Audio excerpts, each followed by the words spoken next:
Maayong buntag Mindanao would like to thank Dream Home Furniture Center, located at Dakudao Corner, Cabaguio Avenue, Davao City. For inquiries, call 305-9055.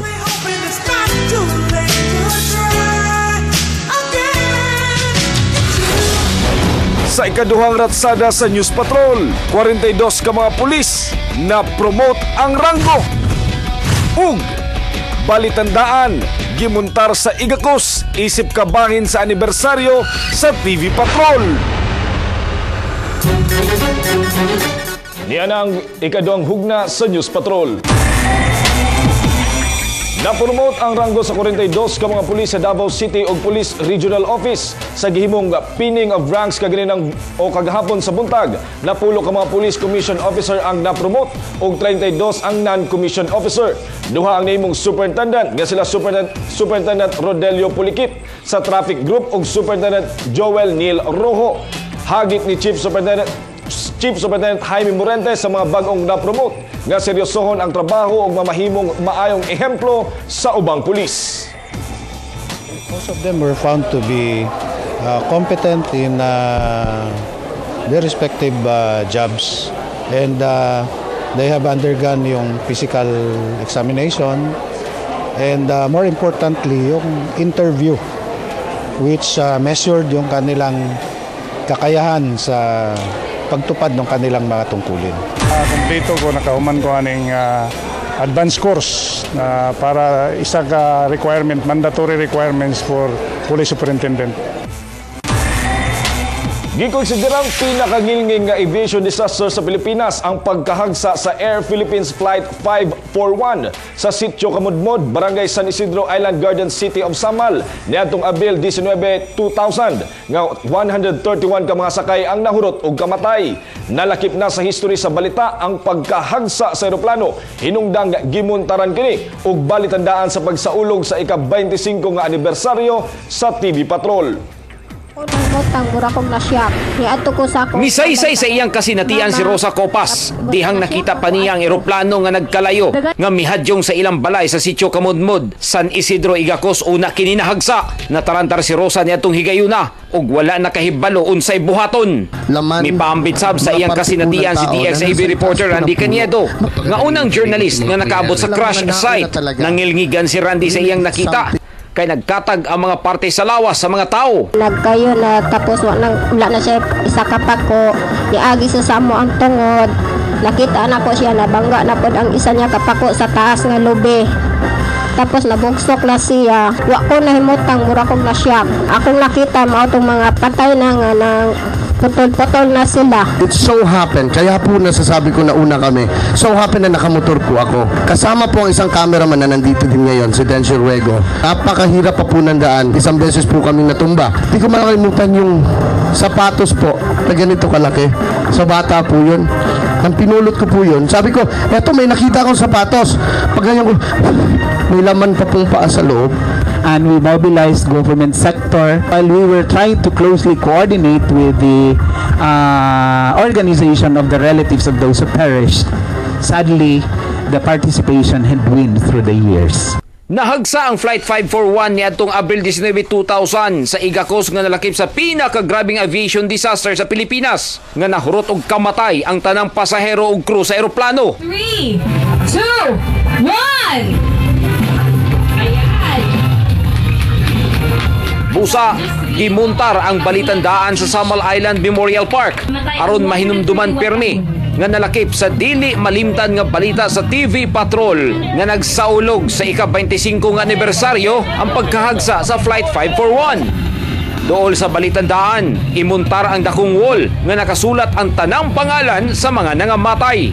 Ang marker na ito ay nagpapatunay po na ang TV Patrol ay naririto lang, hindi po kayo iiwan ng ABS-CBN. Sa mga masasayang pagkakataon sa inyong buhay, nariyan po kami.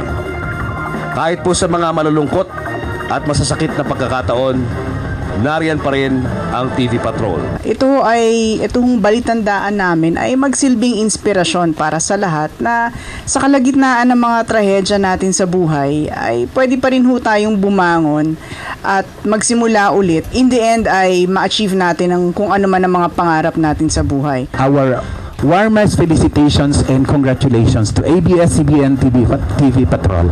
I say that this memorial would also signify the strong partnership between the local government of the Island Garden City of Samal and ABS-CBN TV Patrol. Misangko sa settlement ang kaso sa Flight 541 o gipang bayaran ang mga pamilya sa mga biktima. Paul Palacio, ABS-CBN News. Napili na sab ang tulo ka mga student newscaster sa Holy Cross of Davao College nga maoy mo representar sa ilang eskwelahan alang sa 4th ABS-CBN Interschool Newscasting Competition kagahapong adlaw. Ani ang report. Pinaagi sa tabang sa mga 4th year mass communication students sa Holy Cross of Davao College. Gikasa ang school elimination sa ilang campus alang sa 4th ABS-CBN Interschool Newscasting Competition kagahapong adlaw. Bag-o nagsugod ang kompetisyon, gipraktisan pa sa mga contestant ang ilang mga balita. Nagpahaw din ay gihapon ng mga contestant sa pagbasa sa ilang balita sa English. Carbon dioxide in the environment has si 35.6 B Tagalog, Laurel at Sam Milby. Naging opisyal naman ang nasabing record ug Bisaya. Gilimud ni Compostela Valley Governor Arturo Uy. Una gianunsyo ang resulta, gipanghatagan og mga certificates gikan sa eskwelahan ang mga participants. Napiling third placer ang Mascom student nga si Lerma Alinggalan ug second placer ang accountancy student nga si Nico Harold Guarzon. Ug ang gianunsyong first placer mao si Hana Marie Purlares nga usasab ka Mascom student. Tungod sa iyang kalipay, nakahilak pa kini dihang nadunggan nga siya ang nidaog. Ang tulo ka mga napili mao'y mo representa sa Holy Cross of Davao College sa semifinal round karong Pebrero 2 sa ABS-CBN Studio. Grabe na practice jud. Padayon lang gyapon sa pag-anog effort. Practice jud kay sir, basking kadlawon mag-practice para lang jud ma-perfect. Tapos nagapaminaw pud ko especially sa TV Patrol Southern Mindanao kung unsaon pag-deliver sa mga news. Tarong jud ko na makainom ko og tarong na mga salabat, for example like that, para magwapo pod ako ang tingog. Danjo Revilla, ABS-CBN News. Nakalerto gihapon ang mga residenteng nabahaan sa kahadlok nga mausab ang pagbaha sa Davao City.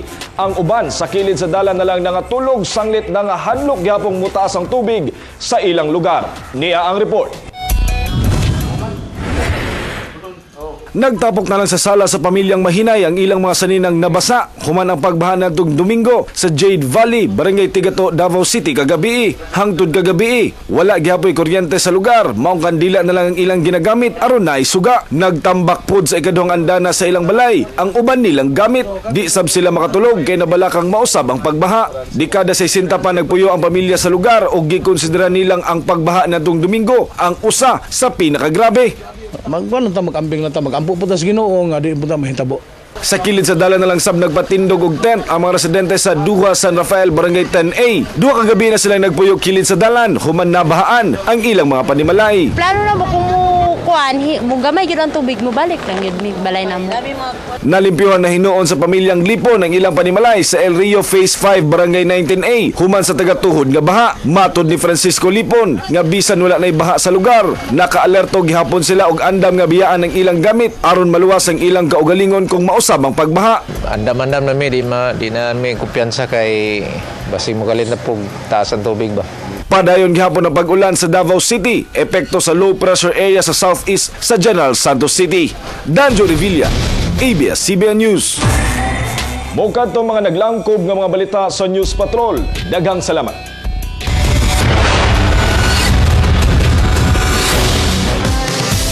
Para sa mga nangita o pwedeng inegosyo this 2013 plot, unsa ba yung pwede niyong message? Pwede na sila magnegosyo og orchids. Busan niya ang mga diskarte sa pag-alago orchids sa nato sa negosyong swak.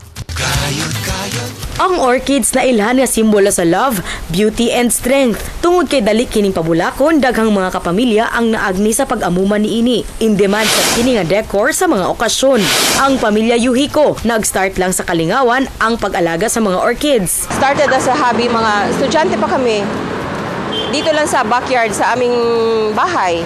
Hanggang sa dumami na hindi na magkasya, nilagay namin doon sa farm. Karon, dili lang sila sa Davao nag-supply, apan sa laing parte sab sa nasod. Friends, at saka yung mga through friends, mga word of mouth lang, ganon. Hindi kami nag-advertise or whatever. As of now, Cebu, local lang talaga. Oo.